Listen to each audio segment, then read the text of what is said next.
So, what did you think of the video game awards last night? Oh man, they were real great. I mean, Breath of the Wild, they swept it. Yeah, good for Nintendo. Yeah, they kind of needed a win. Oh man, what do you think of Soul Calibur? Oh my gosh, we're finally getting a sixth one. I'm kind of hoping that I can be a DLC character this time. I think we would be DLC far before you would be.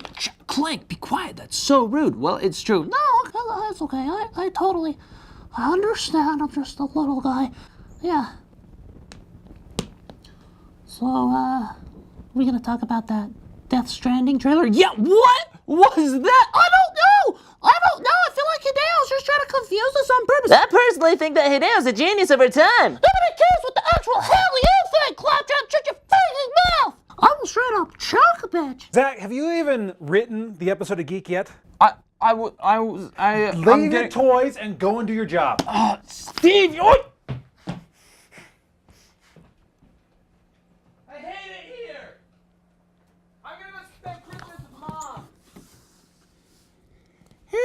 Hey, we're so cool. No, you're not. You're going down. Superman, no! I have a family! yes, destroy!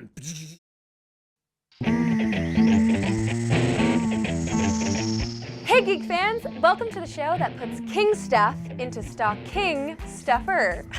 We've got holiday giveaways, y'all. But you're gonna have to wait until later in the show to find out how you can win. Excellent hook, Steven. Why, thank you, Mary. That's why they called me Hooker Steven in high school. So what do we have on the docket for our dazzling internet show today? Well, aside from our Week in Geek, where we cover all the news and geekery your little hearts can handle, we will be showing off a restaurant that Naruto, Goku, and Luffy would definitely rate 5 stars. And Cippy is training for an eventual alien invasion, so stay tuned for his completely ridiculous training session. But without further ado, let's start our Week in Geek. Remember Sabrina the Teenage Witch, that TGIF comedy about a coming-of-age Melissa Joan Hart and the rejected It's a Small World animatronic Salem? Well, Netflix is reviving the show, but it might be a little different than you remember it. Netflix's version aims to be more like The Exorcist, bringing in more horror tropes and demonic happenings than Greendale is probably used to. But no matter what happens, I'm sure this piece of the mythos will be incorporated into the show.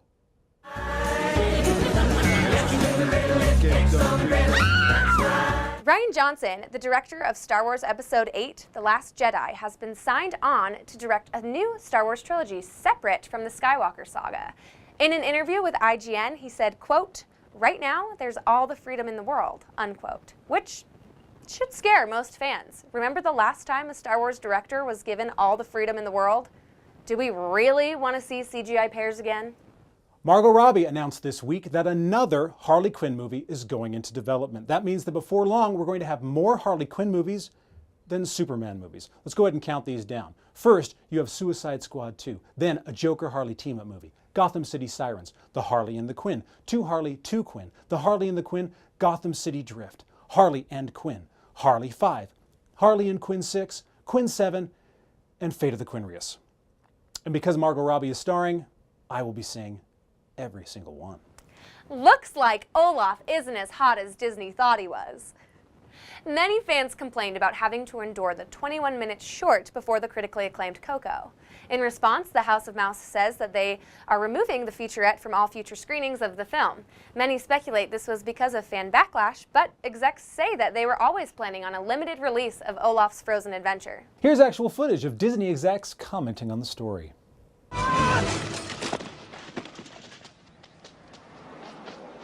I meant to do that. Steve, do you remember that time where we did that fun thing where we tried to guess who would be voicing Pikachu? Oh yeah, my vote is still for Danny DeVito. I don't have time to explain why that would be inappropriate, but Legendary Pictures did announce who would be voicing the Electric Mouse Detective. Oh, gall. It's probably going to be some C-lister who used to be on It's Vampire Ryan Reynolds. Diaries. What? Yeah. Really? Mm-hmm. That means... I know. Time to make the chimmy and chongas. Are you there, God? It's me, Margaret. No. Tell me where your f***ing boss is, or you're gonna die! I'm gonna work through his crew until somebody gives up Francis, force him to fix this, then put a bullet in his skull and f*** the brain hole. In exchange, I said that I would consider joining his boy band. It's not boy band. Deadpool. Captain Deadpool. Oh, the dinosaurs feared the T-Rex. You're about to be killed by a Zamboni! The Blue Bomber is back, everyone. Capcom announced a new game in the core Mega Man franchise, Mega Man 11. The game boasts 2.5D platforming, hand-drawn characters and backgrounds, and Listerine, so you can wash the flavor of Mighty No. 9 out of your mouth. Nintendo is coming under fire this week for the release of Xenoblade Chronicles 2. Not for the graphics or the gameplay or the storytelling, which are all pretty good, but for some cringe-worthy character design, specifically with Dahlia, the sexy Georgia Peach rabbit person. Now, we all know this isn't the first time that the media has tried to force sexy animal characters on us, but we all know that there's only one cartoon rabbit that gets us going. Nope. Nope. Oh, yes. That was, All right, well, that's it for our Week in Geek. Yeah, now, so let's talk about those prizes. All right, yeah, we're going to be giving away great prizes, and they're... I'll be right back. Steve.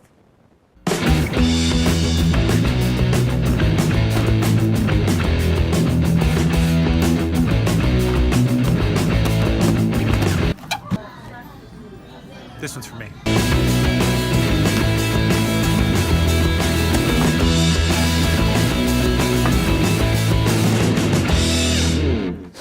And those are our prizes.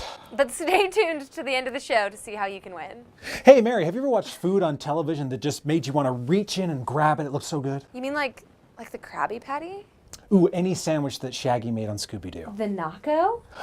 Simpsons Donuts. Okay, we gotta stop. This is making me hungry. Well, then this week's fan service will not help you. Anime fans have always drooled over the TV trays anytime a traditional bowl of ramen has popped up on the screen. Well, we think we have the solution for you.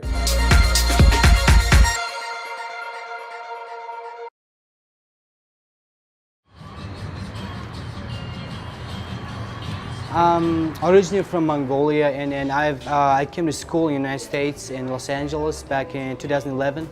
But then during my study, I had financial supporter back home, but he wasn't able to support me anymore. So I just had to, I had two options: to leave or just stay in, because I didn't have any job or anything. So I was just working for restaurants, from dishwasher to whatever. And then I found a passion in food. I would go to Japantown, Los Angeles downtown, to get like ramen sometimes. So it's almost like you fall in love with someone the first time. Like you try it and you're like, okay, this, like, you just find this connection, and then you wanna have it every day. It started in my mom's basement in 2011. Sergey and I were sitting on the couch, just talking. Sergey's like, I want to open a ramen shop. And I was like, okay, that sounds cool. Right now, the ramen is a trend. It was sushi for a while, and then now ramen is taking by storm, like whole Europe and North America. My personal favorite thing about it is its health benefits. It's so healthy. It's great for your body, it's great for your immune system. And I don't think a lot of people realize that. I just think they think it's delicious, which it is, but it has a lot of health benefits as well. Ramen is very complex food. It's like it's perfection. We believe that everything has to be fresh. So ramen is tare in Japanese. Tare is the soup base. Either it's pork or beef or miso or like soybeans paste, or so that's the tare, the soup base. And then you have bari, which is the broth. Our broth takes about 14 hours to prepare. The noodles, they're fresh noodles, they've never been frozen. And then the toppings, it's eggs, a soft-boiled egg, and then we have green onion, and then chashu, the pork, the slow-cooked pork. The quality just, speaks for itself. Some people say it's a cure for a hangover. I love everything about ramen. Most of all, the broth. The broth, that's the body, that's the soul of the ramen. My favorite part is to see a customer drinking the last drop of the broth. Like they go like whole bowl like that, and then that's my favorite. Like that makes me feel really good that that person is really enjoying the ramen.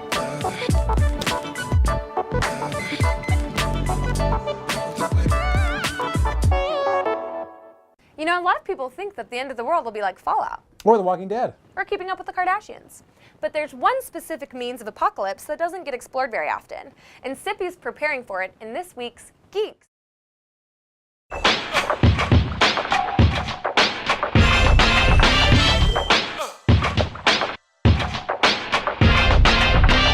When you think about your future, you probably think about, I don't know, the job you're gonna have, maybe the family you'll raise.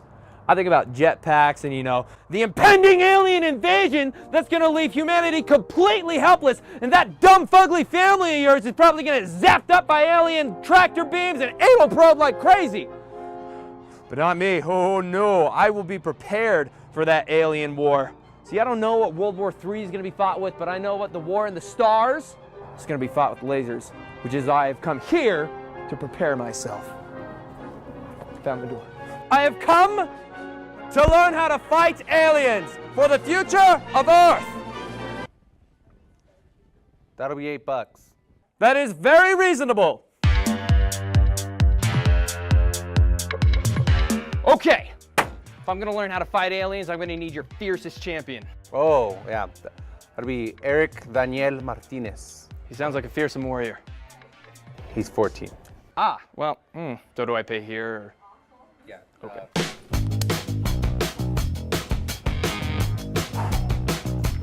What's your fighter's name? My fighter name? How do I know it? Right here, on the back of your gun. Ah, Daisy. Sounds right. Before we begin your training, you must learn the rules of war. I'm ready. No running. Bit odd, yes. 2, no swearing. Yeah, sure. Don't move any of the objects, because that could hurt the aliens. You shoot to kill. Oh. Listen here, you know what I've done in war? No. Do you know what's happened? I'm sorry, sir. No, Come sir. on, maggot! No, okay. Well, come on, let's go. Sergeant Daisy reporting for duty. Dang it, Eric! Check your back. Dang it, Eric! Dang it, Eric! Oh, Daisy.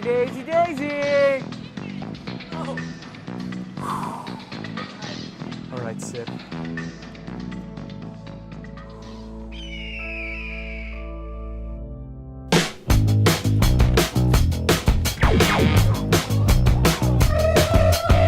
Let's move. Eric.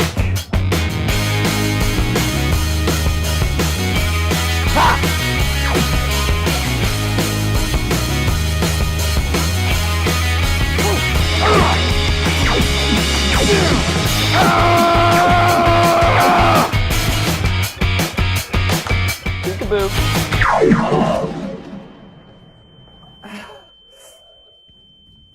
2 months from retirement.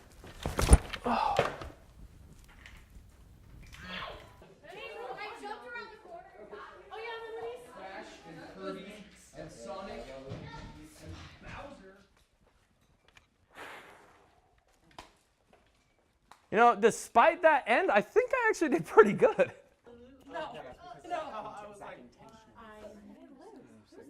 Oh, ah! Eric, did you have fun laser tagging? Yeah, Mom, I made so many friends. Static. That was so awesome. I want to thank Laser Zone for letting us film here. We had a great time. This is one of the best laser tagging arenas I've ever been to, and I'm not just saying that to fluff this piece or anything like that. You can learn more about them on the internet, Facebook. They've got a great website, or you can just come here and try it yourself. Survive an alien invasion. Sort of. Thanks to Cippy. Well, big thanks to Laser Zone and Ramen House. We're really excited that you guys let us film there. And if you want to be featured, please message us on social media. We want to feature you. All right, well, I've been hooking you guys long enough. Now it's time to find out how to win our big prizes. You're going to want to look out on Facebook and Instagram for this picture, and we'll have all the instructions on how you can win. We're going to be giving away 4 stockings. 3 of them are full of small things, and one of them will be a big prize for this holiday season. Woo! That's super exciting. And make sure you follow us on all of our social media channels. We are on YouTube, we're on Facebook, we're on Instagram, we're on Twitter. We're everywhere. That's it. We're everywhere. That's all. Anyway, thanks for tuning in, you guys. We hope you have a magical holiday season. We love you all. I'm Mary. And I'm Steve, and we are Geek.